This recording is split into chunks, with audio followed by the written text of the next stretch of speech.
All right, hello folks. This is Wager Detective here. 6:55 p.m. on November 10th, 2025. We're going to talk about this Monday night football game, the Packers versus the Philadelphia Eagles. And let's jump into it here. Let's see what we got going on. The Eagles this year, 6-2. They're coming off the bye. We look at what they're doing. They got the 7th best SRS in football and a tough strength of schedule at 2.03. They're coming off the bye, having a good year, 6-2 under Coach Nick Sirianni. Okay, and let's take a look what the Eagles have done this year. If we look at them on the offensive side of the ball, they have 15 passing touchdowns and 9 rushing, 9 on the ground. Over the last 3 weeks, they have 8 passing touchdowns and 2 rushing. Okay, before the bye, they beat the Giants 38-20. That was a revenge game, as you could see there from a couple weeks prior, where they lost by 17 to the Giants in New York. So they've had a tough schedule, decent schedule, right? They beat Dallas, they go to Kansas City, they win there, Super Bowl rematch. They beat the Rams 33-26. They go on the road, they beat Tampa Bay. Tampa Bay had a bad game that day. Then they come back home. They were going through the gauntlet there through those games. They lose to Denver by 4. And then they go on the road for 2 and they split wins there. They lose to the Giants and then they beat Minnesota the following week. And then last week again, they come back home and they put up 38 on the Giants, who's a pretty tough football team, and it's going to be a really great team going forward once they get healthy. You look at the Eagles, they only got 3 turnovers on the year. That is impressive. Very, very impressive. They don't turn the ball over. They protect the ball very, very well. And again, they're getting in more from passing the ball, 15 passing touchdowns and 9 of rushing. You look at what teams have done against the Eagles this year. Teams have only gotten the end zone 8 passing touchdowns against the Eagles and 10 on the ground. The Eagles have forced 7 turnovers, 5 of them being interceptions, and 2 of them being fumble recoveries. And if you, like I said, you look at what they've done, pretty tough schedule there. Let's take a look at the stats, see what the Eagles got here. If you look at them, turnovers, they're number 1 in the NFL. Look at that. Number 1 in the NFL in the turnover department. But they're 25th ranked, 25th defensively in getting turnovers. They only got 7 turnovers on defense. So probably going to want to generate some more there. You look at passing touchdowns. They're 3rd best defensively, giving up only 8 passing touchdowns on the year, sitting 3rd there defensively. It's another great stat for them. They're not letting teams pass. Now, a team against Green Bay, it's going to be interesting to see, how they can stop that aerial attack of Green Bay and Jordan Love and company. So, interesting there. Let's take a look at some other stats. The Eagles are 6th in the NFL in defense, league rank, as far as scoring percentage for their opponents. Nothing to glean there. Middle of the pack. You look at where the Eagles start from their when they get their average drive started. They're 31st in the NFL there offensively, starting at their own 28-yard line. So that's not real good. They're not getting really good special teams, I would imagine, there on their kickoffs.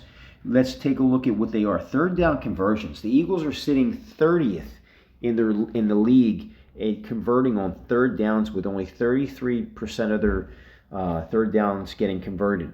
And they're 27th in defensively in letting teams get their 3rd down conversions, sitting at 43%. So those are not good metrics there, especially if you're going to be in a hostile environment like Green Bay. However, the Eagles are number 1 in the NFL, as we see here, in red zone touchdowns. They got into the red zone 20 times and they've scored 17 times for an 85% clip. They get inside the red zone, they're finding ways to get there. Defensively, they're 2nd in the NFL in not letting teams score once they get in the red zone. So they've let teams into the red zone 26 times and they've only given up 12 touchdowns. So they're great offensively in the red zone, and they're great defensively when they let teams get in the red zone. Jalen Hurts this year, 70% completion percentage, 15 touchdown passes to only 1 interception. That's fantastic. He leads the NFL in interception percentage with 0.5% of his passes getting interception. That's fantastic.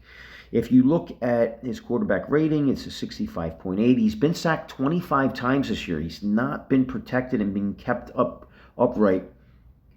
10.42% of his dropbacks, he's getting sacked. He's got 1 fourth quarter comeback, and he's got 1 game-winning drive on the year. Let's see what other players are doing on the ground. You look at what they're doing on the ground. There's only 2 players here, Barkley and Hurts. Hurts has 5 touchdowns on the year, and Barkley only has 4 rushing touchdowns on the year so far. So you look at receiving, and they got 15 through the air. Dallas Goedert's leading the team. He's got 7. A.J. Brown's got 3. Devontae Smith with 2. Barkley's got 2. And those are the guys that are getting it done. Kicks and punt returns, nothing to gleam here. Nobody's really lighting the world on fire there. Kicking, Jake Elliott. See what he's done this year.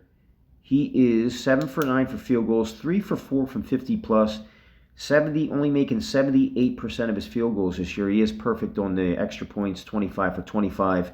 He's got 4 touchbacks on the year. Not really a lot there, right? On kickoffs. That's not a high percentage there. He's got 40 kickoffs and he's only got 4 of them for touchbacks. So you might want to start. I like Jake Elliott, great field goal kicker, but he's not the guy that he used to be. And it's been showing in some of these games. It just doesn't, it's not the same Jake Elliott. He doesn't have that long leg that he used to. You look at defensively, they only got 16 sacks on the year. They got 32 tackles for loss and 44 quarterback hits. And if you look at interceptions, they only got 5. So nothing really to write home about. I mean, it's not really a team that's really, that you're looking at and you're like, oh, okay, that's great. Let's look at what they've done in their last 3 games, how they've gotten in the end zone. We'll take a look at their touchdown logs. And one out of their last 1, 2, 3, 4, 5, 6, 7, 8, 9, their last 10 touchdowns, 7 of them have come by rush and 3 have come by the pass. So as we just said that they got more passing touchdowns than they do rushing, but over their last 10 touchdowns, 7 of them have come by rush, ironically, and 3 have come by pass. So they're finding ways to get it in on the... Oh, no, this is their opponent. Excuse me. I am sorry. That's their opponents. I'm sorry. Let's refresh this. In the last 1, 2, 3, 4, 5, 6, 7, 8, 9, 10. The last 10 offensive touchdowns for the Eagles. Sorry for that little confusion there. The last 10 touchdowns for the Eagles. The last 4 have come by pass. Last 6. So the 7 out of their last 10 touchdowns for the Eagles have come through the air. Okay, we'll touch on that, and then this is their opponents. But so yeah, that holds true to what they've done on the air. Let's take a look at the Vegas lines and see what they've done as far as covering as a favorite. Now the Eagles opened up as a dog in this game. They are now a favorite, so they were a 2.5 point dog earlier in the week. And now I just looked at FanDuel and they're -1.5, and the books are offering you plus 100 for them to cover that line. So they're inviting Eagles money as we speak. If you look at them as a favorite this year, they've been favored in every single one of their games, right? And they're 5-3 against the spread. There. So they haven't been an underdog all year. And once this closing line comes to this game, I don't think, unless more money comes in back on Green Bay to bring that line back, the Eagles are going to be a favorite. So they've been a favorite every game this year, and they're 5-3 against the spread. We look at the over-under, and they're 5 over and 3 under in their totals this year. Okay, we do know that they got Jalen Phillips this week, so he's going to be in action this week. Let's take a look at the Green Bay Packers here as we come up on, and the Eagles are coming off the bye. Okay, so let's keep that in mind. Let's take a look at Green Bay, see what they've done this year. Okay, they're coming off that loss against Carolina. They are 3-1 at home this year. Right? Let's see how they get in the end zone.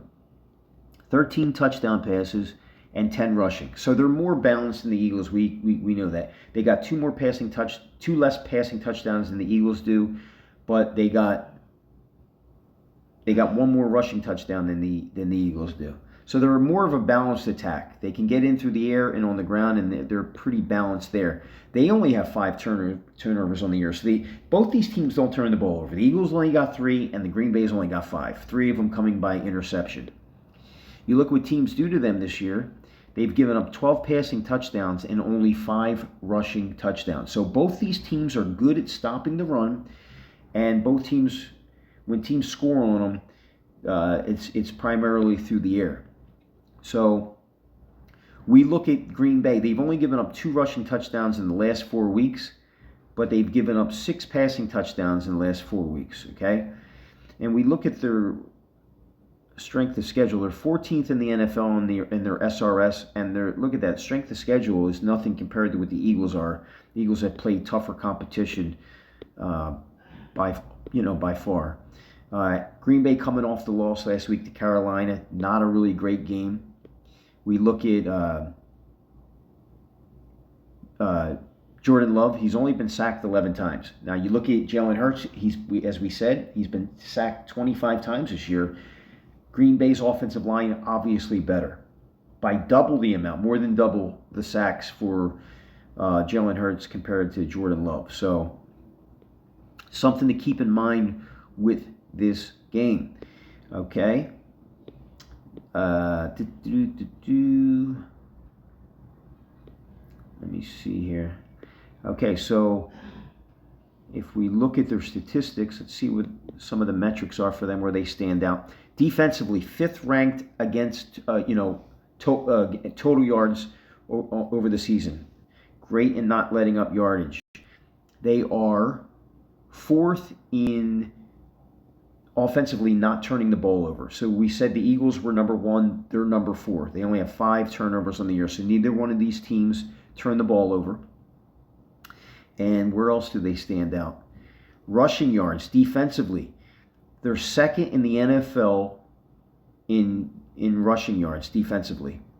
Very good metric there. They're 5th in the NFL in letting up touchdowns on the ground. They've only let up 5. What else stands out? They're 31st in the league in defense in letting their opponents play per drive.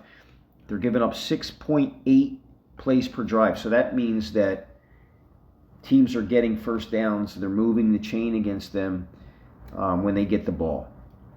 And time of possession, they're 30th on defense and letting the team drive the ball for about 3 minutes every time they get the ball. So something to keep in mind there.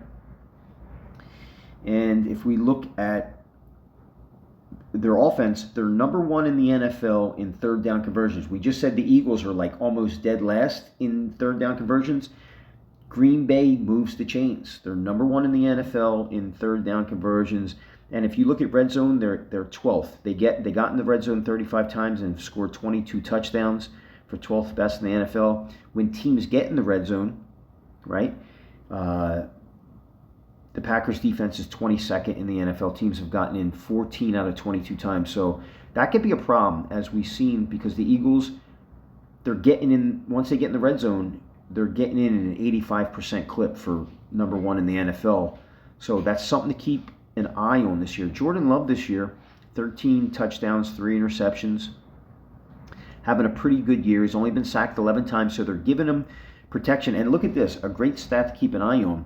He's got 3 fourth-quarter comebacks this year and 2 game-winning drives. If the team needs a drive late, he's shown to have done it at a great clip this year, and that's pretty impressive. Let's see who's getting it done for Green Bay. Look at this. Josh Jacobs has got 10 rushing touchdowns. He's the only guy that's got it in on the ground this year. Green Bay's got 10 rushing touchdowns. Josh Jacobs has got all of them. Okay? Receiving. They got 13 passing touchdowns. Tucker Kraft has got 6. Romeo Doubs has got 4. And then Savion Williams, Jaden Reed, and John Fitzpatrick round out there as far as that. So we see who his safety blankets are. Jordan Love, when he's looking for a first down or he's targeting, Jacobs, Tucker Kraft, Romeo Dubs, and the Texas product, Matthew Golden. Okay, so those are his 4 guys that he's looking for. Okay, kicks and punt returns, nobody really standing out there. And if we look at kicking, Brandon McManus is their field goal kicker. Not having a great year, man. I mean, I'm talking bad about Jake Elliott. Brandon McManus, 11 for 16 for 68.8% on his field goal percentage, and he's missed an extra point there. So both these field goal kickers not really lighting the world on fire as far as what they're doing. Punter Daniel Whelan, he's got 22 punts on the year, an average of 52 yards per punt. That's pretty solid there. And 27% of his punts are landing inside the 20-yard line. So not bad there.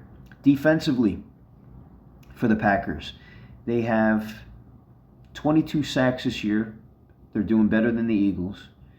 And they only got 3 interceptions, 22 sacks, 38 tackles for loss, and 59 quarterback hits. So that's a pretty sizable number there.